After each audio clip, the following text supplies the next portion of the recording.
السلام عليكم ورحمة الله وبركاته. وإن سلام أصحابتي qiimaha badan ee ku xiran YouTube channelkeena walaaltooni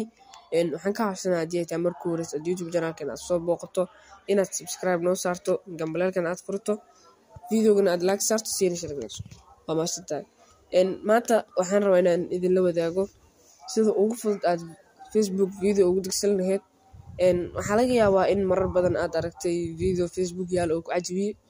oo aad isdhaahday la deg ee kugu adkaatay balse maanta aniga ayaa ku tusi doona sidaad ula degi lahayd marka daawasho wacan markuu warayso waxa soo furanaysaa Facebook-gaaga markaad soo furto waxaad dooranaysaa videoga aad rabto inaad degsato video aan iska raadinaa aniga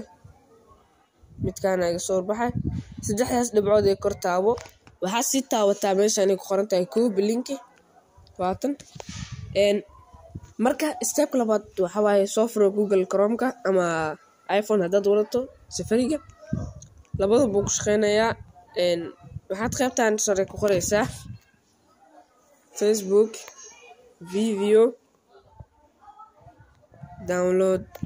downloader waa kana markaad ku dhufato waxaad ku dhufanaysaa first link midkaan ugu horeeya aad ku dhufanaysaa wuxuu ku leeyahay enter Facebook video waxaad gelinaysaa videogii aad soo copy gareysay linkigiisa basta ayaad ku leedahay download ayaad leedahay cabaar ayaad sugaysaa haddii internetka uu fiican yahay marka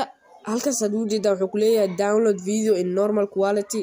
download video in HD quality wuxuu ku leeyahay videoga sidiis caadi ku degso ama HD asigoo ah aniga waxaan dooranaa in normal quality skip iska dhehaysaa marka waa kana videogii oo noo socdaa soo jeedaan videoga oo noo socdaa marka aan isku soo laabano marka uu dhamaado sidaad u jeedaan hadda uu noo degi rabaa videogii aan